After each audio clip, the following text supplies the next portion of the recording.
తిరిగి BCN news కి స్వాగతం. కూటమి ప్రభుత్వంపై మాజీ మంత్రి వెల్లంపల్లి శ్రీనివాస్ విమర్శలు గుప్పించారు.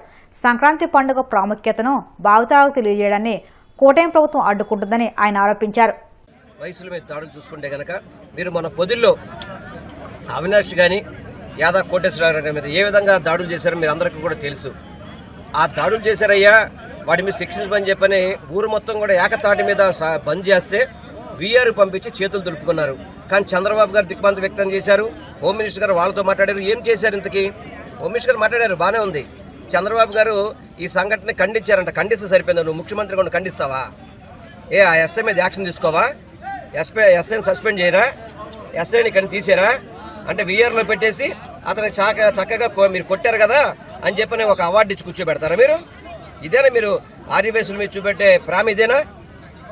మళ్ళీ మొన్న దర్శి మండలంలో ఆ సత్యనారాయణ అని చెప్పని రేషన్ డీలరు ఏదో వాళ్ళు మా ప్రభుత్వం మారింది, నువ్వు రాజీనామా చేయమని చెప్పి ఒత్తిడి తీసుకొస్తే నేను దశాబ్దాలుగా నేను వ్యాపారం చేసి రేషన్ డీలర్షిప్ చేస్తున్నాను అని చెప్పని ఆ రేషన్ని నేను రాజీనామా చేయని కోర్టుకి వెళ్ళి స్టే తీసుకొస్తే అతను కిడ్నాప్ చేయడం, అతను కిడ్నాప్ చేసి భయపడితో గుళ్ళోకి వెళ్ళి దాక్కుండా అతని మీద తప్పుడు కేసులు పెట్టడం. పల్నాడు జిల్లాలో జ్యోతి అని మహిళ, ఆర్యవేశ మహిళ, పిడుగురాళ్ళలో జ్యోతి అనే మహిళని వాళ్ళు ఏదో అక్కడ ఆర్థిక ఇబ్బందులు ఉన్నాయని చెప్పని ఇబ్బంది పడుతుంటే భర్త కనపడిపోయేటప్పటికీ ఆ అమ్మాయిని రాత్రి 7:30కి పిలిచి 12-1 గంట వరకు పోలీస్ స్టేషన్లో ఏ విధంగా ఉంచుతారంటే మీకు ఏ విధమైన అర్హత ఉంది, ఆ విధంగా ఉంది అర్హత. అలాగే విజయవాడలో చూసుకుంటే కనుక ఒక ప్రేమోన్మాది తండ్రి ఒప్పుకోలేదని చెప్పని ఒక ఆర్యవేశ సోదరుని బందర్ రోడ్ నడి రోడ్లో చంపేశాడు. బందర్ రోడ్లో ఇవన్నీ దాడులు ఈ కూటమి ప్రభుత్వం వచ్చాక విపరీతంగా ఆర్యవేశుల మీద దాడులు పెరుగుతున్నాయి. ఈరోజు ఆర్యవేశులు వ్యాపారాలు చేయాలంటే కూడా భయపడే పరిస్థితి తీసుకొస్తున్నారు మీరు. ఇది చాలా బాధాకరం. ఎందుకంటే మీరు ఆర్యవేశ ఓట్లతో గెలిచారు. మీరు ఆర్యవేశులకు అది చేస్తాము, ఇది చేస్తాము, పొట్టి శ్రీనివాస్ గారికి అది చేస్తాము, ఇది చేస్తామని చెప్పారు. ఏం చేస్తారయ్యా? పొట్టి శ్రీనివాస్ గారిని ఈరోజు రోడ్డు మీద తీసుకొచ్చారు. మీరు అందరూ కలిసి రోడ్డు మీద విగ్రహం పెడుతున్నామని చెప్పి చందాలు వసూలు చేస్తున్నారు. సిగ్గులేదు? ఈ రాష్ట్రాన్ని ఆంధ్ర రాష్ట్రం ఏర్పడాలని చెప్పని ఆయన ప్రాణాలు సైతం అర్పించిన వ్యక్తికి ఈ రాష్ట్ర ప్రభుత్వం విగ్రహం పెట్టలేదా? అంటే ఎన్టీ రామారావు గారి విగ్రహానికి ఏమో 1750 కోట్ల రూపాయలు మీరు ప్రభుత్వ నిధులు వెచ్చిస్తారా? ఈ 50 కోట్లు అయ్యేదానికి రోడ్డు మీదకి వెళ్ళి చందాలు వసూలు చేస్తారా? ఎంతవరకు న్యాయం ఇది?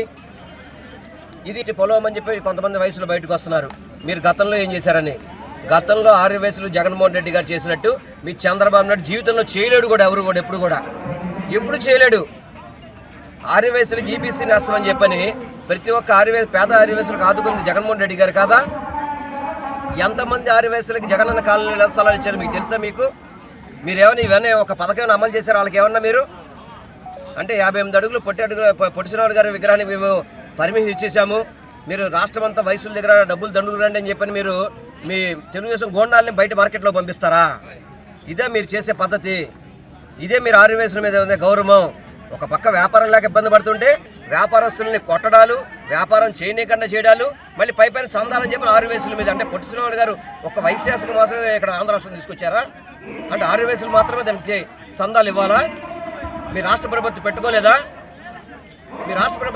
పెట్టుకోలేదా? 3 లక్షల కోట్లు అప్పు చేశారు కదా. ఒక విగ్రహానికి పెట్టే మీకు డబ్బు లేదా మీ దగ్గర? వాళ్ళు భయపడితే మర్యాద ఇస్తారంతే. మీరు భయపడాలని చూస్తే కనుక తప్పకుండా రానున్న రోజుల్లో ఈ కూటమి ప్రభుత్వాన్ని గద్దె దించేది ఒక ఆర్యవేశమని మాత్రం గుర్తుపెట్టుకోండి మీరు అందరూ కూడా.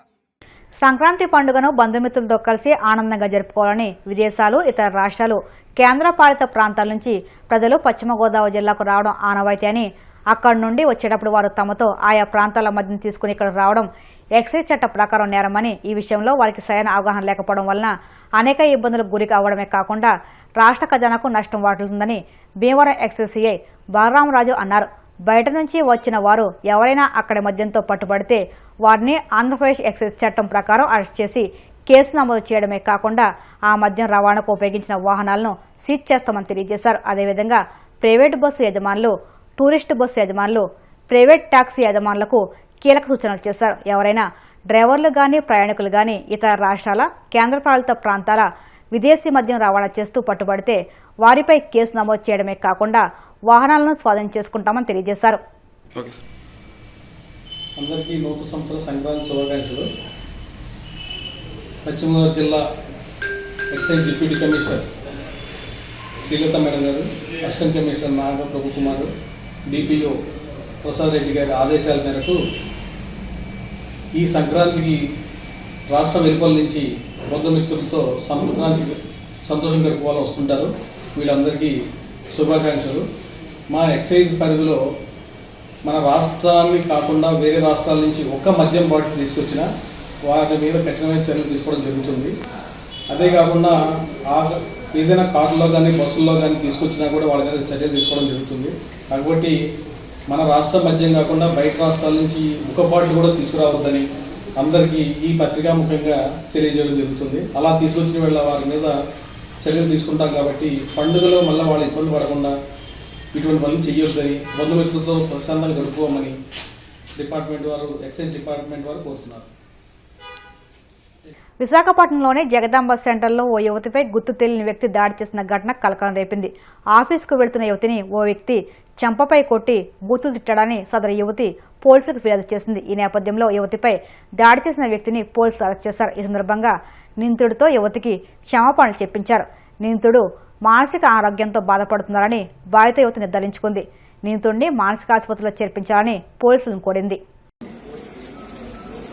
హలో ఎవ్రీవన్, నేను విజయదుర్గ. ఇక్కడ జగదాంబ దగ్గర ఒక చిన్న ఇష్యూ అయింది 2 days బ్యాక్.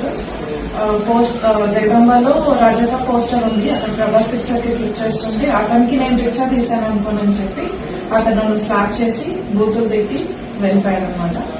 నేను అది ఇన్స్టాగ్రామ్ లోనూ సోషల్ మీడియాలోనూ పోస్ట్ చేయడం జరిగింది. ఆ తర్వాత దిశ పోలీస్ స్టేషన్ లో కూడా మనం కంప్లైంట్ ఇచ్చాము. పి శ్రీనివాస్ సార్ దాన్ని ఫర్దర్గా ఇన్వెస్టిగేట్ చేస్తా అన్నారు. నెక్స్ట్ దాన్ని దివాకర్ సార్ కొంచెం ముందుకు తీసుకెళ్లారు. అతను నేను ఇచ్చిన పిక్చర్ కానీ ఏమీ క్లారిటీ లేదు, కంప్లైంట్ కూడా నేనేం ఫైల్ చేయలేదు. బట్ సార్ దాన్ని చాలా స్ట్రాంగ్ గా తీసుకొని Vizag is the safest place for women అని చెప్పి చాలా స్ట్రాంగ్ గా ముందుకు తీసుకెళ్లారనమాట. అతని మార్నింగ్ 4:30కి డీటెయిల్స్ ఏం లేకపోయినా కూడా ఎలాగోలా తీసుకోవాలి అని చెప్పి అతను అరెస్ట్ చేసి తీసుకొచ్చారు ఇక్కడికి. I'm very happy, sir supported me very well. And I believe Vizag will be the safest place. And అతను మెంటల్ కండిషన్ అది ప్రాపర్ గా లేదని చెప్పి అతనితో మాట్లాడితే అర్థమవుతుంది. ఈజ్ లైక్ కరోనా మెడిసిన్ నేనే క్రియేట్ చేశాను అలాంటివన్నీ చెప్తున్నాను అనమాట. అది ఎవిడెంట్ గా ఉంది, అతను క్లియర్ గా లేదు అని. బట్ స్టిల్ అతను నాతో బిహేవ్ చేసింది అయితే ప్రాపర్ గా కాలేదు. సో సార్ దివాకర్ సార్ ఏమన్నారంటే వీళ్ళు లైక్ మెంటల్ హాస్పిటల్లో ప్రొడ్యూస్ చేస్తాము, అతనికి ఏమైనా కూడా మేము ట్రీట్మెంట్ అది చూస్తాము అన్నారు. I'm happy that sir took this very well. He handled it very professionally. Maharanipeta police station కి దివాకర్ సార్ కి, పి శ్రీనివాస్ సార్ కి, దిశ పోలీస్ స్టేషన్ సిపి సార్ కి, mainly to the CP sir who made this Vizag city safer. I'm very happy that the police took this I me. Thank you so much. Medaram Sammakka Saralamma ఉత్సవాలను కేవలం జాతరగా కాకుండా తెలంగాణ గుండె చప్పుడుగా ప్రపంచానికి చాటి చెప్పాలని తెలంగాణ డిప్యూటీ సీఎం బట్టి విక్రమార్క అన్నారు. మేడారంలో ఆయన మీడియాతో మాట్లాడుతూ ప్రభుత్వం శాశ్వత పనులు చేపట్టి కోట్లాది భక్తులకు ఇబ్బందులు లేకుండా చేస్తుందని తెలియజేశారు. జాతరకు 150 కోట్లు, శాశ్వత పనులకు 101 కోట్లు కేటాయించామని, జాతరలో చేపట్టాల్సిన పనులపై అధికారులు చర్చించామని ఆయన పేర్కొన్నారు. సంబంధించినటువంటి ఉత్సవాల్ని ఇది కేవలం ఒక జాతరగానే కాకుండా తెలంగాణ గుండె చప్పుడులాగా, తెలంగాణ ప్రజల ఆత్మగౌరవ ప్రతీకలాగా దీన్ని దేశానికి, ప్రపంచానికి కూడా చాటి చెప్పాలనేటువంటి ఆలోచనతోనే ఈనాటి ప్రభుత్వం దీనిపైన పెద్ద ఎత్తున ఆలోచన చేసి శాశ్వతమైనటువంటి నిర్మాణాలతో భక్తులకు వచ్చేటువంటి లక్షలాది మంది భక్తులకు ఎటువంటి ఇబ్బంది లేకుండా చేసే కార్యక్రమాలను తీసుకొని ముందుకు వెళ్తా ఉన్నాం. ఇప్పటికే ఉత్సవాలు, జాతరకు సంబంధించి 150 కోట్లు, అట్లాగే పర్మనెంట్ స్ట్రక్చర్స్ కోసం ఇంకో 101 crores శాంక్షన్ చేయటమే కాకుండా వాటన్నిటినీ నిరంతరం ఖర్చు పెట్టిస్తూ, ఇక్కడ ఏర్పాట్లు చేస్తూ, నిర్మాణాలు చేస్తూ, నిరంతరం ఇక్కడ ఉన్నటువంటి ఇన్ఛార్జ్ మంత్రి గారు శ్రీనివాస్ రెడ్డి గారు, కొండా సురేఖ గారు, సీతక్క గారు, మా లక్ష్మణ్ గారు, వీరంతా నిరంతరం మానిటర్ చేస్తూ, పనిచేస్తూ నిర్మాణ కార్యక్రమాలు చేస్తూ ఉన్నారు.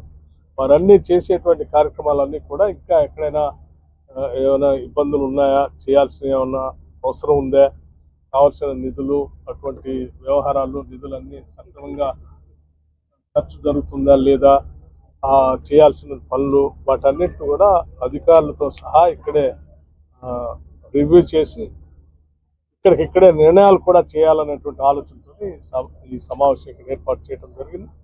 చక్కగా జరుగుతూ ఉన్నాయి, మంచిగా చేశారు.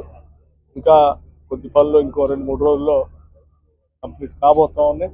వీటన్నిటి వల్ల ఈ ఉత్సవాలకి చాలా పెద్ద ఎత్తున దేశంలో ప్రపంచంలో కూడా ఒక మంచి పేరు ప్రఖ్యాతులు వచ్చేటట్టుగా సమ్మక్క సారలక్కల వైభవాన్ని ప్రపంచానికి తెలియజెప్పడంతో పాటు వారి ఆశీస్సులు కూడా తెలంగాణ ప్రజలపైన అందరిపైన ఉండేటట్టుగా కోరుకుంటున్నాం. వార్తలు ముగించే ముందు ముఖ్యాంశాలు మరొక్కసారి. ప్రస్తుతానికి నెల్లూరుకు ఔటర్ రింగ్ రోడ్డు అవసరం లేదన్న మంత్రి నారాయణ. రాష్ట్ర ఆర్థిక పరిస్థితుల దృష్ట్యా ఔటర్ రింగ్ రోడ్డు నిర్మాణం సాధ్యం కాదని స్పష్టం. హైకోర్టు ఆదేశాలను అతిక్రమించి కాకినాడ జిల్లాలో ఎవరైనా కోడి పందాలు నిర్వహిస్తే కఠిన చర్యలు తప్పవు హెచ్చరించిన DRO Venkatrao, additional SP Srinivasarao. Sankranti పండుగ ప్రాముఖ్యతను భావితరాలకు తెలియజేయడాన్ని కూటమి ప్రభుత్వం అడ్డుకుంటుంది. మాజీ మంత్రి వెల్లంపల్లి శ్రీనివాస్ విమర్శలు.